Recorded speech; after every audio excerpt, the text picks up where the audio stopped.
नमस्कार। कल हमने क्लास 12th हिंदी वितान जो दूसरा पाठ जूझ है आनंद यादव जी द्वारा लिखा हुआ उसका कुछ पार्ट का वर्णन आपके सामने किया था। पहला टॉपिक आपको सुनाया गया था, उस पाठ में आपने सुना था, उस भाग में आपने ये श्रवण किया कि जो आनंद यादव है लेखक इस पाठ के, उन्होंने अपने बचपन की बात का ही वर्णन किया है कि हमारे पिताजी ऐसे थे कि अपनी आजादी के लिए हमें स्वतंत्र रहना पड़े और इस बच्चे की पढ़ाई छुड़वा दी जाए। तो कक्षा 4 से ही हमारी पढ़ाई उन्होंने छुड़वा दी थी।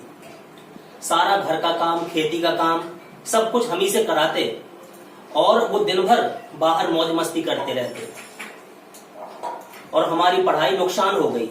माँ से हमने जैसे तैसे एक दिन अपनी बात रख दी तो गांव के एक प्रतिष्ठित व्यक्ति के पास, जिनको दत्ताजी राव के नाम से संबोधित करते थे, उनके पास हम लोग गए, हम और माँ। उनको सारी बात हम लोगों ने बता दी। तो दत्ताजी राव पिताजी को बुलावा भेजते हैं, पिताजी उनके पास जाते हैं, पीछे से मैं भी पहुंच जाता हूं। तो कई प्रकार के सवाल जवाब दत्ताजी राव ने पिताजी से कहे कि ये बेटा क्यों नहीं पढ़ता है आपका, क्यों नहीं पढ़ाते हो। कई प्रकार के तर्क दिए हमारे विषय में, कई प्रकार के गलत आक्षेप लगाए कि इसलिए हम नहीं पढ़ाते। कई प्रकार की बातें जब उठी, लेकिन सभी जो तर्क वितर्क हमारे पिता ने दत्ताजी राव से कहे, उन्होंने सबका खंडन कर दिया, सबको काट दिया और आदेश दे दिया कि कल से बच्चे तुझे स्कूल जाना है, कल से स्कूल जाना है, तुझे पाठशाला जाना है। लगता है इसके बहुत सारे बच्चे हो गए हैं, इसलिए एक बच्चे को ये पढ़ा नहीं पा रहा है। तेरे साथ कुत्तों जैसा बर्ताव करता है, दिन भर खुले सांड की तरह घूमता है और दिन भर छोटे से बच्चे को खेती के काम में लगाए रहता है। अब आगे जब पिताजी को डांट रहे थे दत्ताजी राव, तो पिताजी अब बोलते हैं, यहां से पाठ शुरू होता है। मेरे पिताजी ने दत्ताजी राव से कहा कि मैंने मना कब किया है इसको स्कूल जाने से, इसको जरा गलत आदत पड़ गई थी, इसलिए पाठशाला से निकाल करके जरा मैंने ये सोचा कि इसको नजरों के सामने रखा जाए, क्योंकि ये गलत आदतों में पड़ रहा है, इसलिए नजर के सामने में रखूंगा इसको। तो दत्ताजी राव पूछते हैं कैसी आदतें पड़ गई थी इस लड़के की। चाहे जैसे यहां वहां कुछ भी करता है, ये यहां वहां कुछ भी करता था ये लड़का। कहीं कंडे बेचा करता था उठा करके, बीन करके, कभी चारा बेचता, सिनेमा देखता, कभी खेलने जाता। खेती और घर के काम में इसका बिल्कुल भी ध्यान नहीं है। दादा ने मेरे ऊपर अचानक हल्ला बोल दिया, कुछ बातें सही और कुछ मिला के मिक्स करके कई प्रकार के विरोध की बातें मेरे प्रति भड़का दिया। दत्ताजी राव को कई प्रकार की गलत सलत बातें मेरे प्रति उनको कह दी। तो जब ये बातें दत्ताजी राव ने सुनी तो मुझे कहा, क्यों रे छोकरे ऐसा करता है तू। तो मैंने कहा दत्ताजी राव से, नहीं जी, कभी एक बार मेले में पटा पर पैसे लगा दिए थे, बस एक बार मुझसे थोड़ी गलती हो गई थी। कोई इंसान से कभी ना कभी गलती हो जाती है, तो एक बार मेले में मैंने पटा पर पैसे लगा दिए थे। दादा तो कभी भी सिनेमा के लिए मुझे पैसा, सिनेमा जब लगता है, कोई नई फिल्म आती है तो सभी बच्चे जाते हैं, मेरी भी इच्छा होती है, लेकिन एक पैसा कभी मेरा दादा तो देता नहीं है सिनेमा के लिए। इसलिए खेत पर मैं जानबूझ के स्वयं अपनी कमाई करता हूँ कि सिनेमा देख सकूं, मैं महीने में एक आध बार सिनेमा देख सकूं। इसलिए खेत पर गोबर बीन कर माँ से कंडे थपवा लेता हूँ, गोबर बीनता हूँ, माँ से कंडे थपवा लेता हूँ और उन्हें बेचकर मैं कपड़े भी बनवाता हूँ, यानी कि मैं स्वयं कमाई करता हूँ, अभी से स्वयं बेच करके कपड़े भी बनवाता हूँ। और उसी समय एक बार सिनेमा भी गया था, बस एक बार गलती से मैंने पैसे लगाए थे और एक बार गलती से सिनेमा देखने गया था। मैंने भी झूठ सच मिला करके ठोंक दिया, जैसे मेरे पिताजी ने उनको भड़काया, मैंने भी अपनी सफाई दत्ताजी राव के सामने दे दी। तो दत्ताजी राव ने कहा, अब यह सब बंद कर और सिर्फ पढ़ाई में मन लगा। नापास नहीं हुआ है कभी नापास, मुझे तो पता चला है कि तू कक्षा 4 तक पढ़ता रहा, कभी फेल नहीं हुआ है, हमेशा पास हुआ है। तो मन लगाई कि अब पढ़ाई में जुट जा, अब यह सब बंद कर, सिर्फ पढ़ाई में मन लगा। तो नहीं जी, पाठशाला जाना ही बंद करा दिया, इसलिए परीक्षा में नहीं बैठा हूं। मैं पास तो 4 में भी हो जाता, लेकिन मेरे दादा ने परीक्षा में ही नहीं बैठने दिया, इसलिए मैं पास नहीं हो पाया। अच्छा, अब तू परेशान ना हो, ना चिंता कर, अब तू घर जा और सवेरे से पाठशाला जाने लग। कल सुबह से ही तुझे पाठशाला जाना है। जी, मैं उठ खड़ा हुआ, बाहर निकलते निकलते मैंने सुना, जब मैं बाहर निकल आया, पिताजी अभी भी बैठे हैं, मेरे दादा बैठे हैं दत्ताजी राव के पास में, लेकिन मैंने सुना थोड़ी, जब मैं बाहर निकल आया, दत्ताजी राव मेरे पिताजी को समझा रहे थे। क्या कह रहे थे? अरे बच्चे की जात है, एक आध वक्त सिनेमा चला गया तो क्या हो गया, एक आध बार खेलने में लग गया तो क्या हुआ, इस बात पर उसका पढ़ना लिखना बंद कर देना, ये क्या उचित बात है?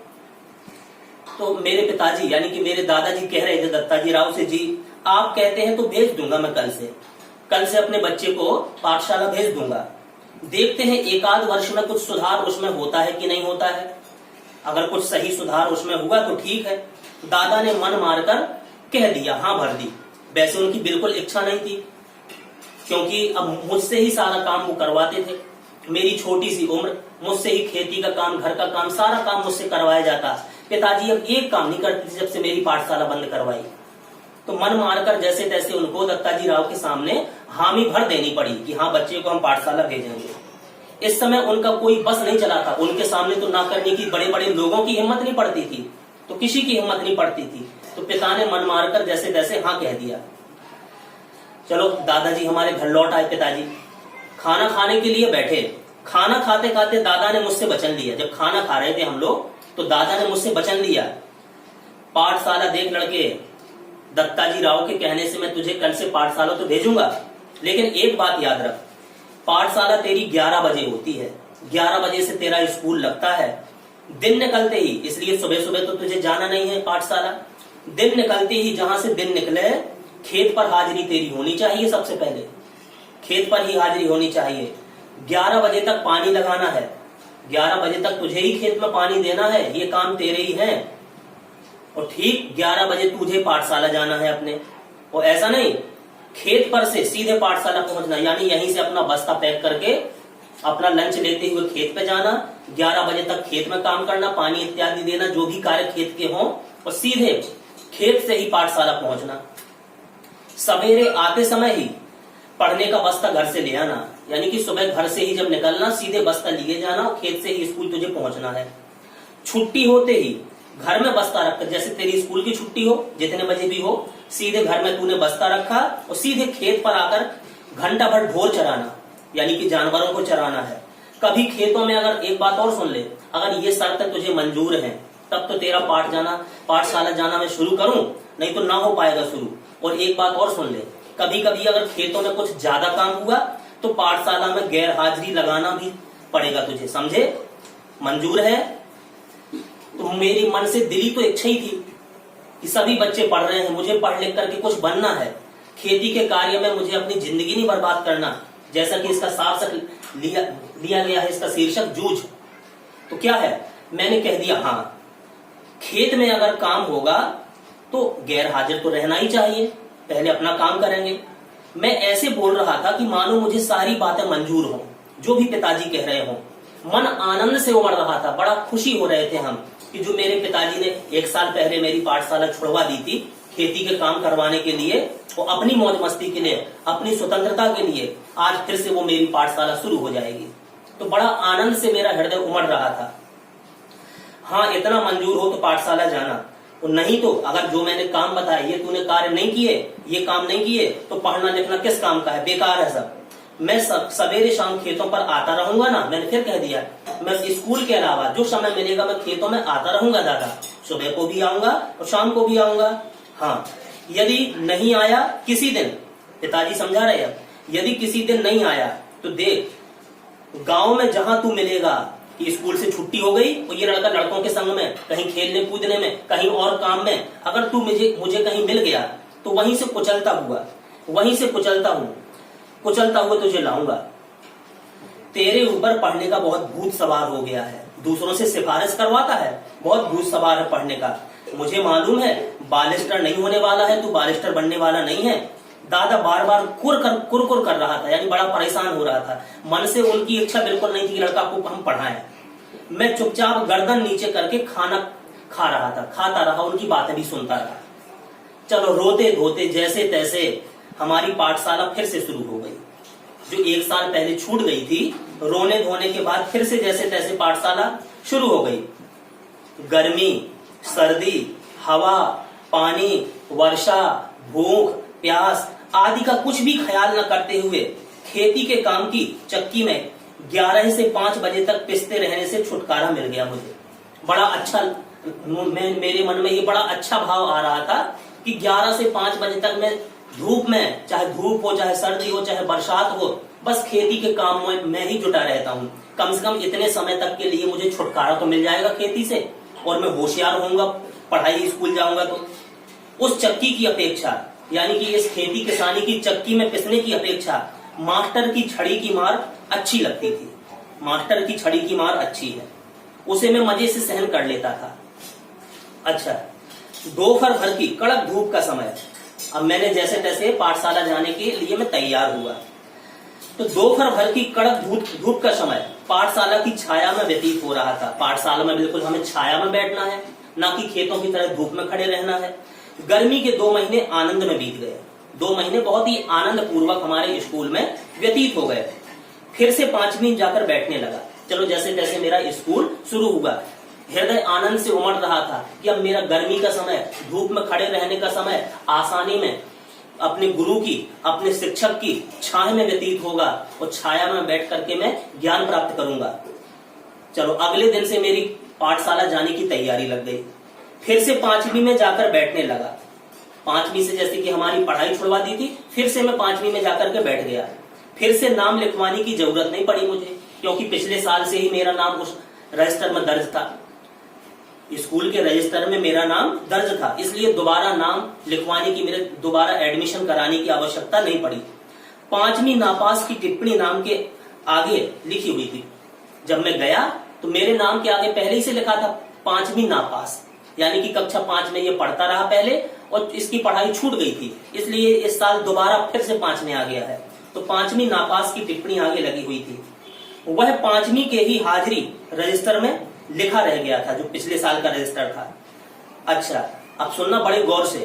पहला दिन, यानी 1 साल पहले मैं जाता था, अब 1 साल छोड़ करके अब मैं क्लास में गया, अपने स्कूल पहुंचा। अब पहले दिन कक्षा में गया तो गली के 2 लड़कों को छोड़कर जब मैं अपनी क्लास में पहुंचा, उस स्कूल में देखा तो मेरे मोहल्ले के आसपास जो गली थी ना, जिस गली से मैं स्कूल आया करता था, मेरी गली के 2 लड़कों को छोड़कर कोई भी पहचान का नहीं था। सब नए नए चेहरे, यानी कि जो मुझसे पीछे कक्षा में पढ़ते थे अब वो मेरी कक्षा में आ गए, क्योंकि मैं पिछली कक्षा में ही अभी बैठ रहा हूं। तो सिर्फ 2 लड़के पहचान के वहां पर मिले, और मैं किसी को भी नहीं पहचानता। सब नए नए चेहरे वहां पर मिले। मेरे साथ के सभी लड़के जो पिछले साल मेरे साथ में पढ़ते थे वो आगे चले गए, यानी कि आगे की क्लास में 6 में, कक्षा 6वीं में पहुंच गए। मैं पुनः 5वीं में गया हूं। तो सिर्फ 2 लड़के मेरी जानकारी के वहां पर थे, जिनको मैं जानता था, वो किसी को नहीं जानता। सब नए नए चेहरे वहां पर दिखाई दिए। अब जब मैं पहले दिन अपनी कक्षा में पहुंचा कि ये है कक्षा 5, तो मेरी अपेक्षा कम उम्र के लगा कि मैं सबसे बड़ा हूं शायद इसमें। ये सभी बच्चे जो आए हैं, लड़के हैं, ये सब मेरी उम्र से मुझे छोटे महसूस हो रहे हैं, लग रहे हैं कि ये छोटे हों। तो मेरी अपेक्षा कम उम्र के, और मैं जिन्हें कम अकल का समझता था पिछले साल, उन लड़कों को मैं कम अकल का समझता था कि मैं इनसे आगे क्लास में पढ़ता हूं, इन लड़कों से मैं होशियार हूं। तो जिनको कम अकल का समझता था, वो आज इस वक्त इस साल उन्हीं के साथ बैठना पड़ेगा मुझे। यह बात कक्षा में पहुंचने पर समझ में आई कि बताओ तो उन बच्चों के साथ जिनको मैं गधा समझता था, कमजोर समझता था, कम अकल का समझता था, आज जैसे तैसे पाठशाला हमारी शुरू हुई और उन कमजोर बच्चों के साथ मुझे बैठना पड़ेगा। बताओ तो मेरा उपहास हंसी होगी। मन खट्टा हो गया उन लड़कों को देख करके पहले दिन कि बताओ मेरे साथ के लड़के आगे चले गए और मेरे दादा ने मेरी पढ़ाई छुड़वा करके 1 साल पीछे करवा दिया, और जिनको मैं कम अकल का समझता था उनके साथ आज बैठना पड़ रहा है। तो मन थोड़ा खट्टा हो गया। अब वहां पर क्लास में कोई भी जान परिचय का लड़का नहीं था मेरे। बहुत गौर से सुनना, एक भी लड़का जान परिचय का नहीं दिखाई दिया उस क्लास में। तो बाहरी अपरिचित जैसा, अब जब किसी से जान परिचय नहीं है, किसी से दोस्ती नहीं है, तो मैं अपरिचित जैसा क्लास में जैसे तैसे प्रवेश किया और एक बेंच के एक सिरे पर कोने में जा बैठा। बिल्कुल किनारे साइड में गया, एक बेंच डली थी खाली, उस पर कोई नहीं बैठा था। मैं किनारे पर जाकर के उस बेंच पर बैठ गया अलग। अब जब क्लास में बैठा है, बच्चे भी बैठे थे, मैं भी जाकर के कोने में बैठ गया बिल्कुल अलग। अब मैं सोच रहा हूं मन में कि मास्टर कौन है इसका पता नहीं था, कौन मास्टर पढ़ाएंगे, कौन हमारे क्लास टीचर रहेंगे, है कि नहीं, कौन कौन से विषय कौन से टीचर पढ़ाएंगे, इसका कुछ पता नहीं था। अच्छा, पुरानी किताबों और पुरानी कॉपियों का उस कक्षा से कोई संबंध नहीं था। मैं तो अपनी वही पुरानी किताब कॉपी जो पिछले साल की थी वही लेकर के स्कूल में पहुंचा था, लेकिन उनका कोई संबंध उनसे उस क्लास से नहीं था, क्योंकि क्लास की सब कॉपी किताब उस साल बदल गई थी स्कूल की, तो कोई संबंध नहीं था।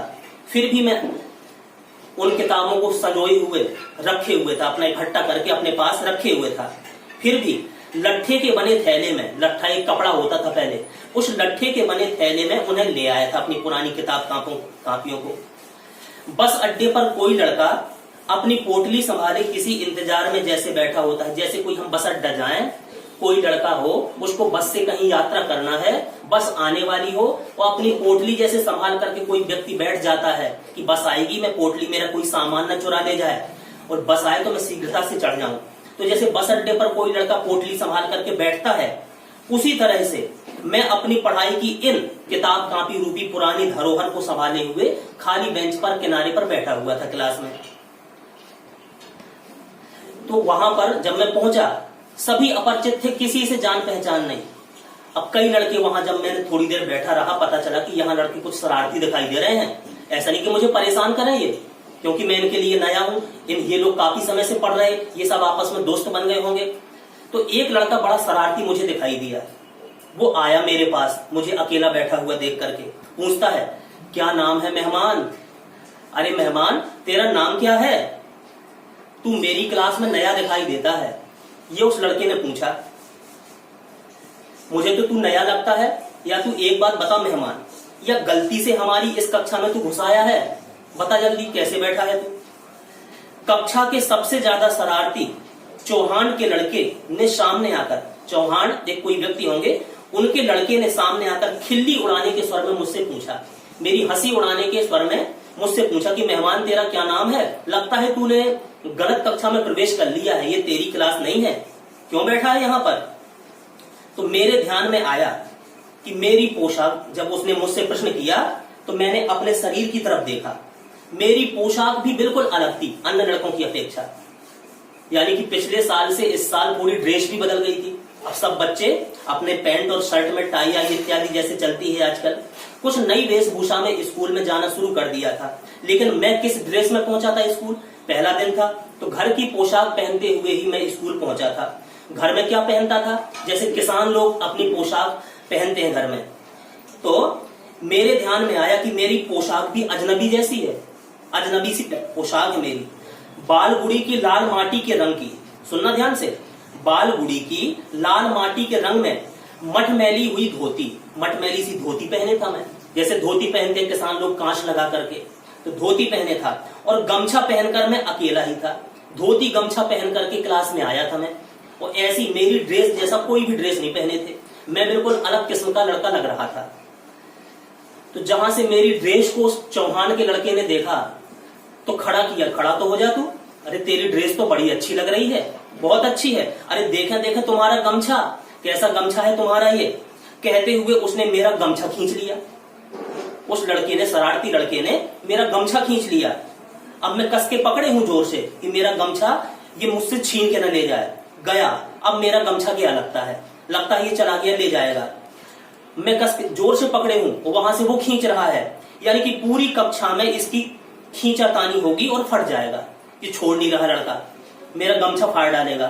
मन में मैं यह सोचकर रुआंसा सा हो गया कि मेरा गमछा फाड़ डालेगा ये। मुझे रोना सा आ रहा था, लेकिन वैसा कुछ हुआ नहीं, मैं रोया नहीं। उस लड़के ने उसे अपने सिर पर जैसे तैसे मेरे हाथ से उसने वो गमछा छीन लिया। अब सुनना, वो चौहान के लड़के ने गमछा छीन करके क्या किया? उस लड़के ने उसे अपने सिर पर लपेट लिया, लपेट लिया जैसे साफा बांधते हैं लोग बाग, लपेट लिया। और मास्टर की नकल करते हुए, मास्टर की नकल जैसे मास्टर साहब क्लास में आ गए हो वैसा बन गया वो लड़का। मास्टर की नकल करते हुए उतार करके उसको, वो पहले साफा बांधा, पगड़ी टाइप की बांधी, फिर उतार करके जो टेबल शिक्षकगण जिसमें किताब कॉपी रखते थे, सामने जहां पर कुर्सी में बैठते थे, सामने टेबल लगी रहती थी उनकी, उस टेबल पर उतार करके रख दिया। और अपने सिर पर, वही चौहान का लड़का अपने सिर पर हाथ फेरते हुए हुश की आवाज की, जैसे टीचर किया करते थे आकर के। इतने में जब ये एक्टिंग वो कर रहा था, इतने में मास्टर साहब आते हुए दिखाई दिए। मास्टर साहब आ गए और वो गुंडा लड़का, शरारती लड़का, चौहान का लड़का झट से अपनी जगह जाकर के बैठ गया चुपचाप। मास्टर साहब ने देख नहीं पाया ये कौन एक्टिंग मेरी कर रहा था। लेकिन मेरी गमछा, अब वही लड़का यानी आनंद यादव बचपन की याद कर रहे, मेरा गमछा टेबल पर ही उसने रख दिया था और मैं चुपचाप अपना बैठा था वहीं पर बेंच पे बैठा हुआ था। मेरा गमछा टेबल पर ही रखा।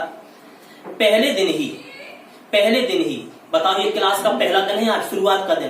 पहले दिन की ही इस घटना ने मेरे दिल की धड़कन बढ़ा दी कि आज पहले दिन ये हाल है तो आगे ना जाने कौन कौन से हाल होंगे। और छाती में धक धक होने लगा, थोड़ी घबराहट सी होने लगी।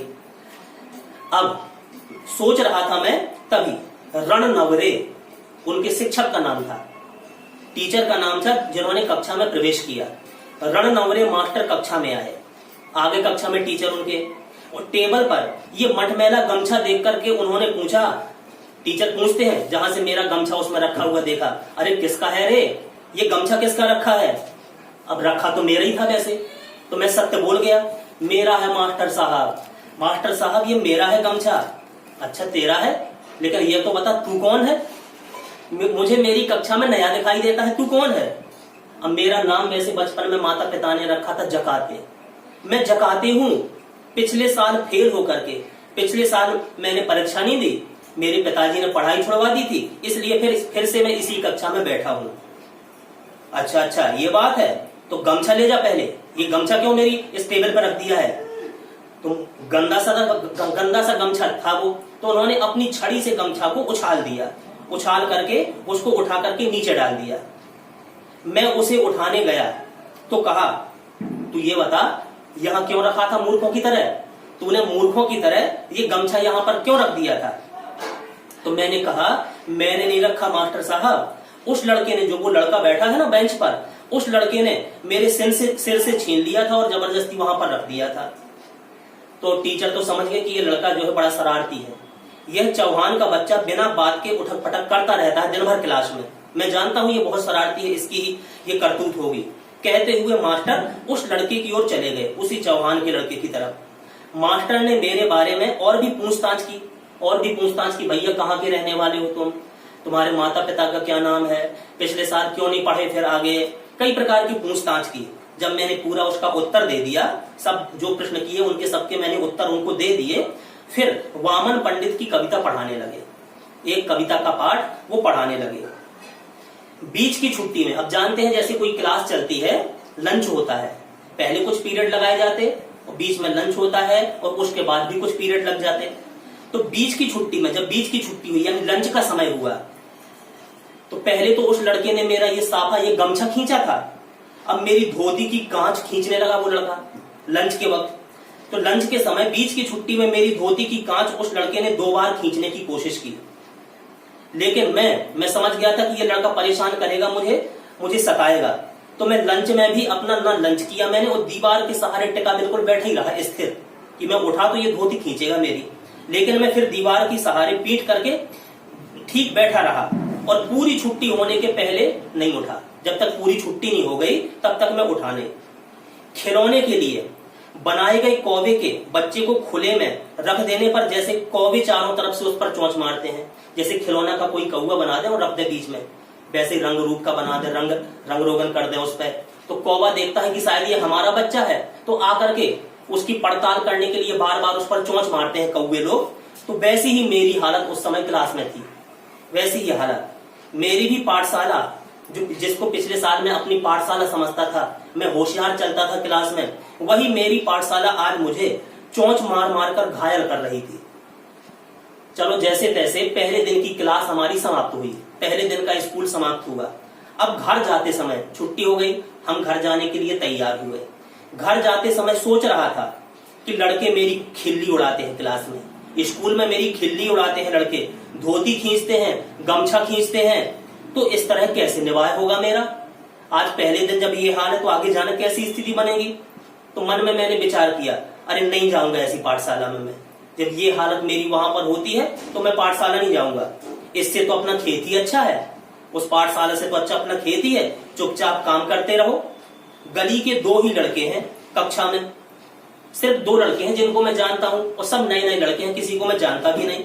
और वो 2 लड़के हैं जिनको थोड़ी बहुत जानता हूं, तो वे भी मुझसे बहुत कमजोर हैं। बताओ वे मेरी पढ़ाई में क्या मदद करेंगे? 2-3 महीने परीक्षा के रह गए हैं, वे क्या मदद करेंगे मेरी? तो मेरा मन उदास हो गया, पहले ही दिन से उदास हो गया। तो मन उदास हो गया। 4वीं से 5वीं तक पाठशाला अपनी लगती थी। जब मैं पढ़ता था पहले तो पाठशाला अपनी लगती थी, लेकिन अब वह एकदम पराई पराई जैसी पाठशाला मुझे लगने लगी। वहां अपना कोई नहीं है। सवेरे बैठे हो जाने पर मैं उमंग में था। जब जैसे जैसे रात आई, फिर सवेरा हुआ, फिर पाठशाला का थोड़ी ध्यान आया कि अब 11 बजे से फिर पाठशाला जाना है, तो थोड़ी थोड़ी मन में फिर उत्साह था कि मैं फिर से अपनी पाठशाला में जाऊंगा। फिर से पाठशाला चला गया, चलो जैसे तैसे। माँ के पीछे पड़कर अब मैंने माँ से जबरदस्ती जिद की कि माँ मेरी पोशाक बिल्कुल अलग है, वहां लड़के मुझे परेशान करते हैं। तो माँ के पीछे जैसे तैसे पड़ गया। तो एक नई टोपी और 2 नाड़ी वाली चड्डी मेल खाऊ रंग की 8 दिन में मैंने मंगवा ली। तो मैंने ये एक नई ड्रेस यानी कि टोपी और 2 नाड़ी वाली मेल खाऊ चड्डी 8 रंग की 8 दिन में मैंने मंगवा ली, जिसके कई रंग के थे। अच्छा, चड्डी पहन करके पाठशाला में जाता था मैं। चड्डी मतलब जिसको हाफ पैंट कहते हैं लड़के आजकल, तो हाफ पैंट पहन करके, वो चड्डी पहन करके मैं पाठशाला जाता था। जब पाठशाला से आता था, धोती पहन करके खेत में जाता था। ये मैंने अपनाया कि वहां पैंट पहन करके जाऊंगा, हाफ पैंट, और जब खेत पे जाऊंगा तो धोती पहन करके जाऊंगा।